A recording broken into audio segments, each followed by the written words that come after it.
यजूज मजूज कौन है, इनका ज़हूर कब होगा और ये कैसे मरेंगे।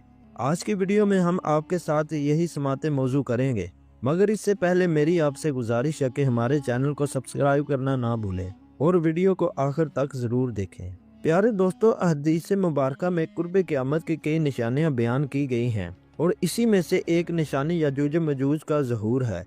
ताहम सवाल यह है कि यजूज मजूज का ज़हूर कब होगा और ये कैसे मरेंगे। दोस्तों, यजूज मजूज याफज की औलाद में से हैं। याफज बिन नूह अलैहिस्सलाम हज़रत नूह अलैहिस्सलाम की औलाद में से हैं और इनका शुमार नूह अलैहिस्सलाम के इन बेटों में होता है जो कि ईमान ले आए थे और यही तूफान नूह के वक्त भी कश्ती में सवार थे। तूफान नूह के बाद हज़रत नूह अलैहिस्सलाम के बेटे मुख्तलिफ इलाकों में बस गए। यजूज मजूज भी हज़रत नूह अलैहिस्सलाम के बेटे याफज की औलाद में से हैं। ये एक फसादी ग्रोह है। इन लोगों की तादाद कसीर है और ये लोग बला के जंगजू खूनखार हैं। ये लोग आदमी, कीड़े मकोड़े, जंगली जानवर समेत हर चीज़ को खा जाते हैं। दोस्तों, तारीख में आता है कि जब इनके जुल्म सितम की शिकायत आबादी वालों ने हज़रत जुल्करनैन से की तो जुल्करनैन ने दो पहाड़ों के दरमियान बुनियाद खुदवाई और जब पानी निकल आया तो पिघलाते हुए तांबे और गारे से पत्थर जमाए गए और लोहे के तख्ते ऊपर नीचे चुनकर इनमें लकड़ी और कोयला भर दिया गया और फिर इसमें आग लगा दी गई। दोस्तों, इस तरह ये दीवार पहाड़ की बुलंदी तक पहुंच गई और फिर इसमें पिघलाया हुआ तांबा ला दिया गया, यहाँ तक कि कोई जगह नहीं छोड़ी गई। कुरान मजीद में है कि जब खोले जाएंगे यजूज मजूज, वो हर बुलंदी से ढलकते हुए दौड़ते होंगे। दोस्तों, एक रिवायत में आता है कि ये दीवार तोड़ने के करीब हो जाते हैं तो इनमें से कोई कहता है कि अब चलो कल तोड़ डालेंगे। दूसरे दिन जब इस दीवार के टूटने का वक्त आएगा तो कोई कहेगा चलो इंशाअल्लाह अब इसको कल तोड़ेंगे और इंशाअल्लाह कहने की बरकत से ये दीवार दूसरे दिन टूट जाएगी। ये क़यामत करीब होने का वक्त होगा। दोस्तों, दीवार टूटने के बाद यजूज मजूज निकल पड़ेंगे और ज़मीन में हर तरफ फितना फसाद करेंगे, ताहम ये मक्का मुकरमा और मदीना में दाखिल नहीं हो पाएंगे। नाज़रीन, जुल्करनैन का नाम सिकंदर है। ये हज़रत खिज़र अलैहिस्सलाम की खालाजाद भाई हैं। हज़रत खिज़र अलैहिस्सलाम इनके वज़ीर और जंगजू अलमबरदार रहे हैं। ये हज़रत साम बिन नूह अलैहिस्सलाम की औलाद में से हैं और ये एक बुढ़िया के इकलौते फर्जंद हैं। हज़रत इब्राहिम खलीलुल्लाह के दस्ते हक परस्त पर इस्लाम कबूल करके मुद्दतों इनकी सोहबत में रहे और हज़रत इब्राहिम खलीलुल्लाह ने इनको कुछ वसीयतें भी फरमाई थी। सही कौल यही है कि ये नबी नहीं हैं बल्कि बंदा सालेह हैं जो विलायत के शरफ से सरफराज हैं।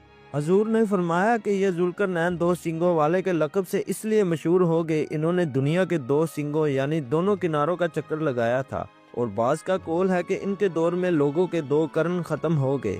दोस्तों, 100 बरस का एक करन होता है और बाज़ कहते हैं कि इनके दो गेसू थे इसलिए जुल्करनैन कहलाते हैं और ये भी एक कौल है कि इनके ताज पर दो सिंग बने हुए थे। और दोस्तों, बाज़ इसके कायल है कि खुद इनके सर पर दोनों तरफ बार था जो सिंग जैसा नजर आता था और बाज़ों ने यह वजह भी बताई चूँकि इनके बाप और माँ नजीबुल तरफैन और शरीफ ज़्यादा थे इसलिए लोग इनको जुल्करनैन कहने लगे। वल्लाह ताला आलम। अल्लाह ताला ने इनको तमाम रूह ज़मीन की बादशाही अता फरमाई थी। दुनिया में कुल 4 बादशाह ऐसे हुए हैं जिनको पूरी ज़मीन की पूरी बादशाही मिली। इनमें 2 मोमिन थे और 2 काफिर। मोमिन तो हज़रत सुलेमान अलैहिस्सलाम और जुल्करनैन है और काफिर एक बख्त नसर और दूसरा नमरूद है और तमाम रूह ज़मीन के एक 5वें बादशाह इस उम्मत में होने वाले हैं जिनका इसमें ग्रामी हज़रत इमाम मेहदी है। दोस्तों, कुरान मजीद में हज़रत जुल्करनैन के 3 सफ़रों का हाल बयान हुआ है जो सूरत कहफ में है। हम कुरान मजीद ही से इन तीनों सफ़रों का हाल तहरीर करते हैं जिनकी रवादात बहुत ही अजीब और इबरत खेज है। पहला सफ़र, हज़रत जुल्करनैन ने पुरानी किताबों में पढ़ा था कि साम बिन नूह अलैहिस्सलाम की औलाद में से एक शख्स आबे हयात के चश्मा में पानी पी लेगा तो इसको मौत ना आएगी। इसलिए हज़रत जुल्करनैन ने मगरिब का सफ़र किया। आपके साथ हज़रत खिज़र अलैहिस्सलाम भी थे। वो तो आबे हयात के चश्मा पर पहुंच गए और इसका पानी भी पी लिया, मगर हज़रत जुल्करनैन के मुकद्दर में नहीं था, वो महरूम रह गए। इस सफ़र में आप जानिब मगरिब रवाना हुए तो जहाँ तक आबादी का नामो निशान है वो सब मंजिलें तय करके आप एक ऐसे मकाम पर पहुँचे, इन्हें सूरज गुरूब के वक्त ऐसा नज़र आया कि वो एक स्याह चश्मा में डूब रहा है, जैसा कि समुद्री सफ़र करने वालों को आफ्ताब समुद्र के काले पानी में डूबता नजर आता है। वहाँ इनको ऐसी कौम मिली जो जानवरों की खालें पहने हुए थी, इसके सिवा कोई दूसरा लिबास इनके बदन पर नहीं था और दरियाए मुर्दा जानवरों के सिवा इनकी ग़िज़ा का कोई दूसरा सामान नहीं था। ये कौम नासक कहलाती थी। हज़रत ज़ुल्करनैन ने देखा कि इनके लश्कर बेशुमार हैं और ये लोग बहुत ही ताकतवर और जंगजू हैं। तो हज़रत ज़ुल्करनैन ने इन लोगों के गिर्द अपनी फौजों का घेरा डालकर इन लोगों को बेबस कर दिया।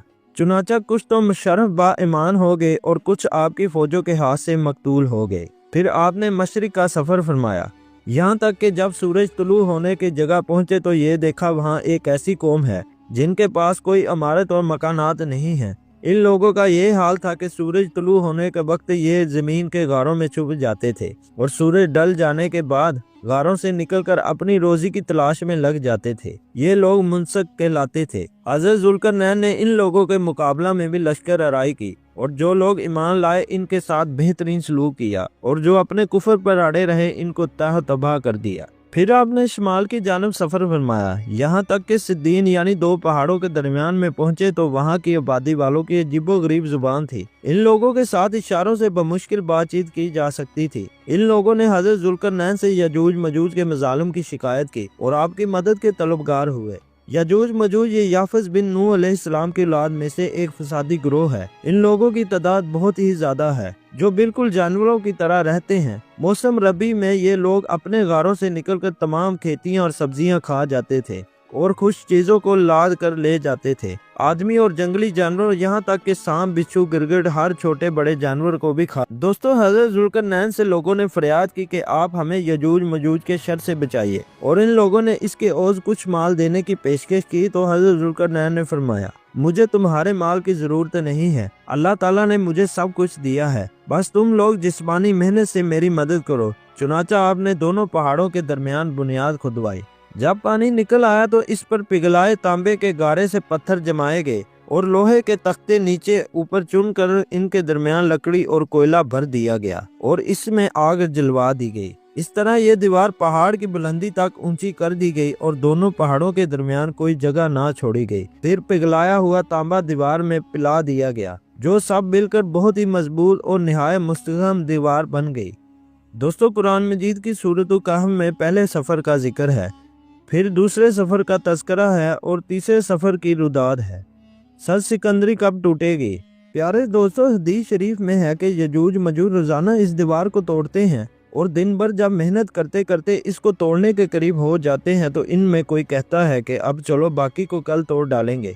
दूसरे दिन जब इस दीवार को टूटने का वक्त आएगा तो इनमें कोई कहेगा कि अब चलो इंशाअल्लाह कल इस दीवार को तोड़ डालेंगे। इन लोगों के इंशाअल्लाह कहने की बरकत और इस कलमा का ये समर होगा कि दूसरे दिन दीवार टूट जाएगी। ये क़यामत करीब होने का वक्त होगा। दीवार टूटने के बाद यजूज मजूज निकल पड़ेंगे और ज़मीन में हर तरफ फितना फसाद और कत्ल व गैरत करेंगे। चश्मों और तालाबों का पानी पी डालेंगे, जानवरों और दरख्तों को खा डालेंगे, ज़मीन पर हर जगहों पर फैल जाएंगे मगर मक्का मुकरमा और मदीना तैयबा बैतुल मुक़द्दस इन तीनों शहरों में ये दाखिल ना हो सकेंगे। फिर हज़रत ईसा अलैहिस्सलाम की दुआ से इन लोगों की गर्दनों में कीड़े पैदा हो जाएंगे, ये सब हलाक हो जाएंगे। कुरान मजीद में है तर्जमा, यहाँ तक कि जब खोले जाएंगे यजूज मजूज वो बुलंदी से ढलकते हुए दौड़ते होंगे। दोस्तों यजूज मजूज के बारे में ईमान रखना ईमान बिल गैब का हिस्सा है। ये अल्लाह की कुदरत की निशानी है और क़यामत के दिन की बड़ी अलामत में से एक है। आप इस बारे में क्या सोचते हैं? अपनी राय नीचे कमेंट में ज़रूर बताएं। ऐसी मज़ीद मालूमाती वीडियोस के लिए हमारे चैनल को सब्सक्राइब करें, वीडियो को लाइक करें और शेयर करना ना भूलें। अल्लाह हम सबको अपनी पनाह में रखे, आमीन।